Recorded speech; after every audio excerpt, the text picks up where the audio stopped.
हिन व्लॉग के तव्हां आख़िर ताईं ज़रूरु ॾिसजो त हिन में कम जूं ॻाल्हियूं आहिनि तव्हांजे लाइ। एक्रेडिटेड एम्प्लॉयर्स जेके आहिनि तव्हांखे उन्हनि खे अप्रोच करिणो आहे, पर उन सां गॾु उन जी कंडीशन नंबर ॿी जेका आहे, कंवल पाड़ू पाताल भंवर भरे आकाश, कंवल पाड़ू पाताल भंवर भरे आकाश, ॿिन्ही संदे ॻाल्हिड़ी राज़िक ईंदे रास, तंहिं इश्क खे शाबाश जंहिं मोहबती मेड़िया।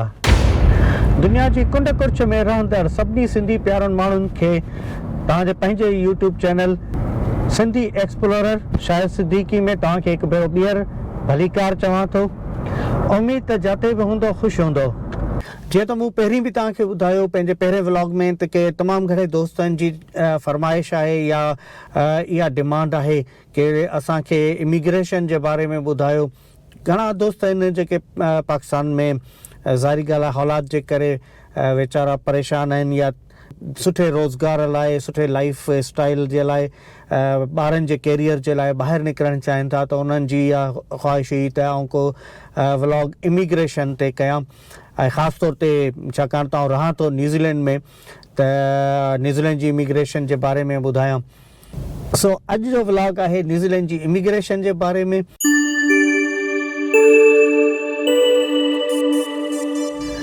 पर न्यूज़ीलैंड जी इमिग्रेशन ॿुधाइण खां अॻु में पहिरीं आउं तव्हांखे न्यूज़ीलैंड जे बारे में ॿुधायां त वाई न्यूज़ीलैंड, न्यूज़ीलैंड छो आख़िर, न्यूज़ीलैंड में अहिड़ी कहिड़ी ॻाल्हि आहे जो माण्हू न्यूज़ीलैंड अचनि। ठीकु आहे, घणा माण्हू जेके आहिनि उन्हनि खे न्यूज़ीलैंड जे बारे में एतिरी ॼाण कान्हे, उहे रुॻो ॿाहिरि निकिरणु चाहिनि था त पोइ केॾांहुं बि वञनि, ऑस्ट्रेलिया वञनि या किथे बि। पर आउं तव्हांखे ॿुधायां न्यूज़ीलैंड जे बारे में त न्यूज़ीलैंड हिकिड़ो तमामु बहितरीनु कंट्री आहे, तमामु ग्रीन कंट्री आहे। मूंखे त एतिरो पसंदि आहे हिकिड़ी ख़ूबसूरती जे पॉइंट ऑफ व्यू खां, हिकिड़ी nature J point of view खां, त हीअ जीअं स्विट्ज़रलैंड घणो माण्हुनि ॿुधो हूंदो त हे साउथ पोल जो जेको आहे सो स्विट्ज़रलैंड आहे। हीअ हिकु टूरिस्ट डेस्टिनेशन आहे या टूरिस्ट कंट्री आहे जंहिंमें तमामु घणा बीचिस आहिनि, तमामु प्यारा दिलि खे वणंदड़ नज़ारा आहिनि, ख़ूबसूरत आबशार आहिनि, वाटरफॉल्स आहिनि ऐं लश ग्रीन ते जेको आहे सो जबल पहाड़ माउंटेन्स आहिनि जिते हाइकिंग ऐं ट्रैकिंग जा जेके आहिनि सो ट्रैक्स ठहियल आहिनि। हाणे हितां जे जेको आहे सो कुझु इम्पॉर्टेंट फीचर्स या फैक्ट्स जे बारे में आउं तव्हांखे ॿुधायां त न्यूज़ीलैंड एक्चुअली तक़रीबन 700 जे क़रीब जज़ीरनि ते मुश्तमिल हिकिड़े जज़ीरेनुमा कंट्री आहे, ऐं जंहिंजा एक्चुअली 2 मेन जज़ीरा आहिनि या 2 मेन लैंड मासिस आहिनि। हिकिड़ो नॉर्थ आइलैंड सरबो आहे, हिकिड़ो साउथ में साउथ आइलैंड सरबो आहे। त वेलिंगटन हिन जो कैपिटल आहे न्यूज़ीलैंड जो, ऐं ऑकलैंड वॾे में वॾो शहर आहे जिते आउं रहां पियो ऐं हीअ व्लॉग ठाहियां पियो। हिन व्लॉग खे तव्हां आख़िर ताईं ज़रूरु ॾिसजो त हिन में कम जूं ॻाल्हियूं आहिनि तव्हांजे लाइ। पर उन खां अॻु में रुॻो हिकिड़ी रिक्वेस्ट कंदो हलां त महिरबानी करे हीअ मुंहिंजो नओं चैनल आहे, हीअ मुंहिंजो सेकेंड चैनल आहे। पहिरीं मुंहिंजो उर्दू में एक्सप्लोर एवरीथिंग विद शाहिद सिद्दीकी आहे। हीअ मुंहिंजो ॿियो चैनल आहे जेको मां सिंधी लैंग्वेज में करे रहियो आहियां, त हिन जी पज़ीराई लाइ लाइक कयो, सब्सक्राइब कयो ऐं वधि में वधि शेयर कयो। हिन खे वधि में वधि जेतिरो तव्हां शेयर कंदव त ओतिरो ई घणे में घणा माण्हू हिन मां फ़ाइदो बि हासिलु करे सघंदा। अॻिते आउं तव्हांखे न्यूज़ीलैंड जे बारे में अञा थोरो कुझु वधीक ॿुधायां त न्यूज़ीलैंड जी करंसी डॉलर आहे, न्यूज़ीलैंड डॉलर सरबो आहे। आल्दो अॼुकल्ह कुझु 2-3 ॾींहंनि खां जेको आहे सो न्यूज़ीलैंड रिसेशन में पियो हले, पोइ बि हितां जी करंसी तक़रीबन पाकिस्तान जे 170-65-70 रुपयनि जे बराबरि आहे $1। एराज़ी जे हिसाब सां न्यूज़ीलैंड पाकिस्तान जे जेको आहे न 3 हिसे जे बराबरि आहे, यानी कि पाकिस्तान न्यूज़ीलैंड खां को 3 वॾो मुल्क आहे। पर आबादी जे हिसाब सां तव्हां ॿुधंदो कि आबादी टोटल न्यूज़ीलैंड जी सॼे मुल्क जी आबादी 50 लख आहे तक़रीबन, जेका असांजे आउं सम्झां थो त हिकिड़े कराचीअ जी 1/3 आहे, 3 हिसो आहे। या हैदराबाद शहर जी बि आबादी 30-40 लख आहे, त हिन रुॻो शहर जी त हिते हिन पूरे मुल्क जी जेका आहे सा 50 लख आदमशुमारी आहे।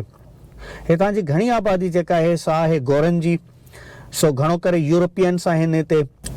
ॿिए नंबर ते हिते इंडिजिनियस पीपल, जंहिंखे इंडिजिनियस माण्हू या जेके मुक़ामी चइजनि, हालांकि हाणे मुक़ामी सभई आहिनि, पर जेके अंग्रेज़नि खां गोरनि खां बि अॻु में हिते आया हुआ, हिन आइलैंड खे ॻोल्हे लधो हुयो ऐं हिते सेटल थिया हुआ, उन्हनि खे सॾिबो आहे माउरीज़।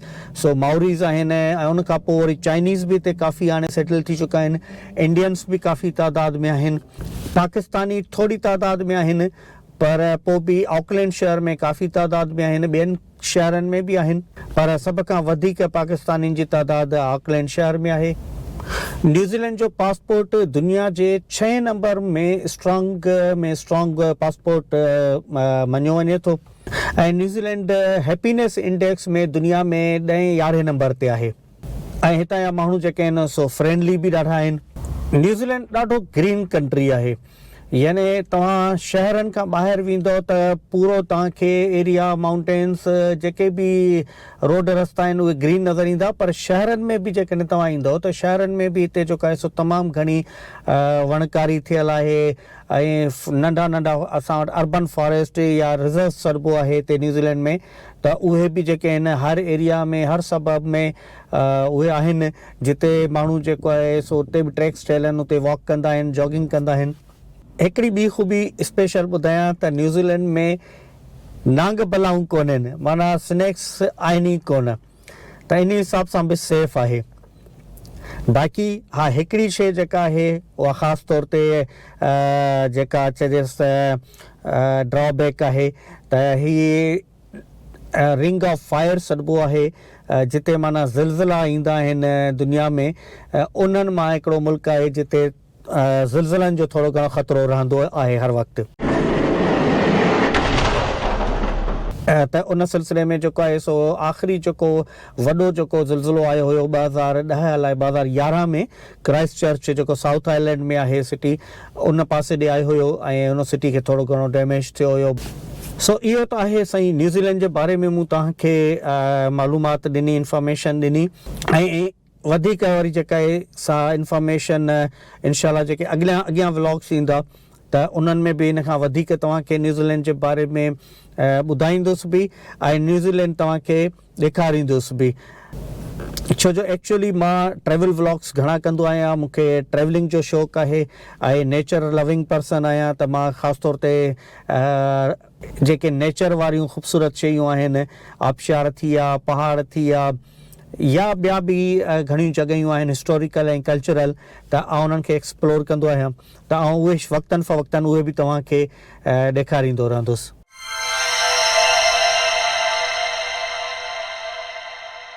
त हाणे अचूं था पाण असुल टॉपिक ते, पंहिंजे न्यूज़ीलैंड जी इमिग्रेशन जे बारे में। त आउं तव्हांखे एपिसोड्स में या पार्ट्स में आउं तव्हांखे ॿुधाईंदुसि, हींअर तव्हांखे थुलियूं ॻाल्हियूं जेके आहिनि उहे न्यूज़ीलैंड जी इमिग्रेशन जे बारे में ॿुधाईंदुसि।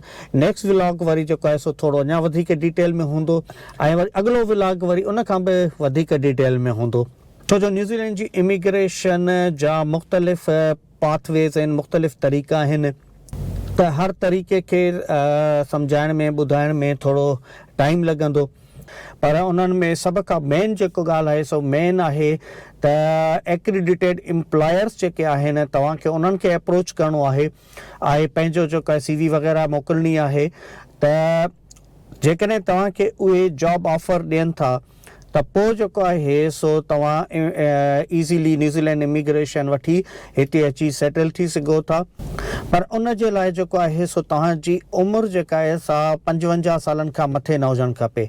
त 55 सालनि खां हेठि जेके बि माण्हू पंहिंजी जेको आहे सो क्वालिफिकेशन्स वग़ैरह कंप्लीट करे चुका आहिनि ऐं कुझु न कुझु एक्सपीरियंस गेन करे चुका आहिनि पंहिंजी फील्ड्स में, रिस्पेक्टिव फील्ड्स में, त उहे जेको आहे सो एक्रीडिटेड एम्प्लॉयर्स जेके हिते आहिनि उन्हनि जी लिस्ट मां हे पंहिंजे डिस्क्रिप्शन में लॻाए छॾियां थो, त उहा भले तव्हां चेक कजो। त उहे एक्रीडिटेड एम्प्लॉयर्स जेके आहिनि तव्हांखे एम्प्लॉय करे सघनि था ऐं तव्हां उन बेसिस ते न्यूज़ीलैंड अची सघो था। हाणे एक्रीडिटेड एम्प्लॉयर्स खे जेको तव्हां अप्रोच कयो था त 4-5 वीज़ास आहिनि जिन में हू हेल्पफुल तव्हांखे थी सघनि था।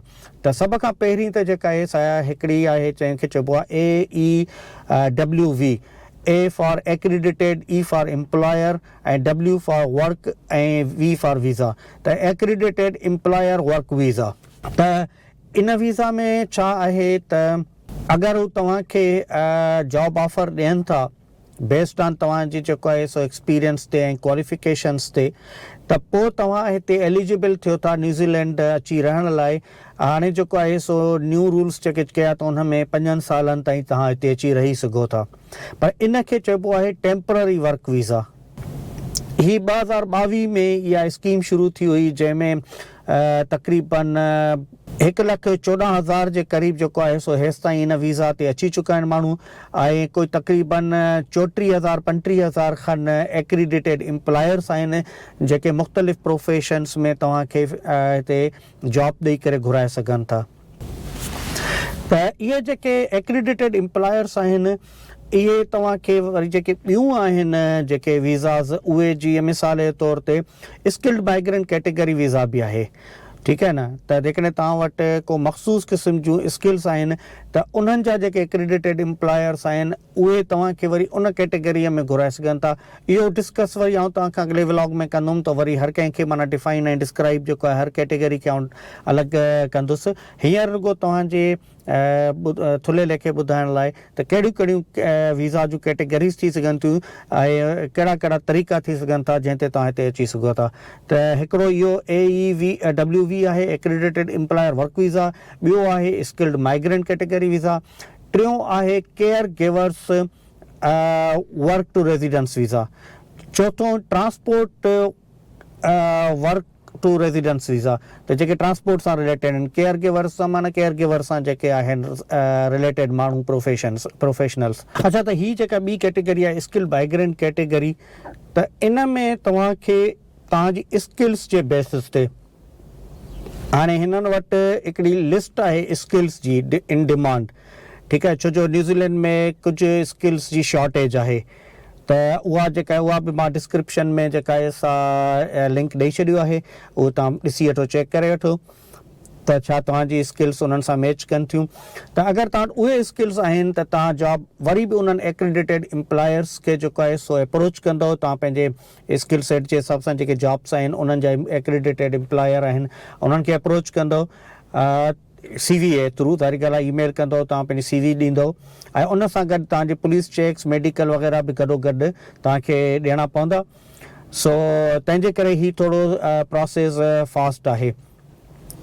त उहो जेको आहे हिन में बि साॻी कंडीशन आहे त 55 सालनि खां तव्हांजी उमिरि घटि हुजे ऐं इन जी तक़रीबन कॉस्ट जेका आहे वीज़ा एप्लीकेशन वग़ैरह जी को 4,300 खनि आहे। इहो हुन जी एक्रीडिटेड एम्प्लॉयर वर्क वीज़ा जी जेका आहे सा एप्लीकेशन फीस या प्रोसेसिंग फीस जेका आहे सा तक़रीबन $750 आहे। स्किल्ड माइग्रेंट कैटेगरी जो हिकिड़ो फ़ाइदो वॾो फ़ाइदो इहो आहे त हिन में तव्हांखे इनडेफिनेट वीज़ा मिले थी। त हुन में AEWV में तव्हांखे मैक्सिमम 5 सालनि जे लाइ वीज़ा मिले थी। पर स्किल्ड माइग्रेंट कैटेगरी में जेकॾहिं तव्हांखे वीज़ा मिली थी वञे त पोइ उहा तव्हांजी इनडेफिनेट वीज़ा आहे। पर उन सां गॾु उन जी कंडीशन नंबर ॿी जेका आहे सा उहा ई साॻी जेका AEWV में आहे त मिनिमम थ्रेश होल्ड वेज जो जेको आहे सो जंहिंखे हे मीडियन वेज था सॾनि सो तक़रीबन उहो $31 जे क़रीब आहे। उन खां घटि जी जेका आहे सा जॉब ऑफर न हुजे एतिरे जी या इन खां मथे जी हुजे त स्किल्ड माइग्रेंट कैटेगरी में बि तव्हां एलिजिबल थी था वञो ऐं तव्हां न्यूज़ीलैंड अची सघो था। पर हिन में जेको आहे सो तव्हांखे 6 पॉइंट्स घटि में घटि खपनि। ठीकु आहे न। त उहे 6 पॉइंट्स तव्हांजी वरी क्वालिफिकेशन एक्सपीरियंस ऐं न्यूज़ीलैंड में जेका तव्हांखे इनकम या ऑफर थिए थी जेका आहे पे उन जे बेसिस ते तव्हांखे मिलंदा। त वरी जेको साॻी ॻाल्हि त स्किल्ड माइग्रेंट कैटेगरी जे लाइ बि जेका वरी डिटेल में जेका इंफॉर्मेशन आहे उहा मां तव्हांखे वरी अञा ॿिए या टे व्लॉग में ॿुधाईंदुसि। इन खां अलावा जेका अञा ॿी कैटेगरी आहे सा जेका ॿुधायमि transport work to residence visa ऐं care givers work to residence visa उन जे बारे में बि तव्हांखे अॻिले व्लॉग में अॻिले या उन खां अॻिले व्लॉग में डिटेल में ॿुधाईंदुसि। त ही अॼोको व्लॉग हिते पूरो था करियूं। इहो काफ़ी आहे अॼोके ॾींहं जे लाइ तव्हांजे लाइ सम्झण लाइ त न्यूज़ीलैंड जी इमिग्रेशन जा कहिड़ा वेज़ थी सघंदा कहिड़ा प्रोसेस थी सघंदा केतिरो टाइम तव्हांखे लॻी सघे थो। त उमेदु हीअ इंफॉर्मेशन तव्हांखे कमु ईंदी ऐं हीउ व्लॉग तव्हांखे पसंदि आयो हूंदो ऐं उहा ई साॻी रिक्वेस्ट मां वरी कंदुसि त महिरबानी करे हिन व्लॉग खे ऐं हिन चैनल खे वायरल करे छॾियो, हिन खे वधि में वधि माण्हुनि ताईं पहुचायो त जीअं वधि में वधि माण्हू जेके हिन मां फ़ाइदो वठी सघनि। त पोइ मिलूं था अॻिले व्लॉग में, सदाईं गॾु। मोकिलाणी नाहे। जय सिंध, अल्लाह हाफ़िज़।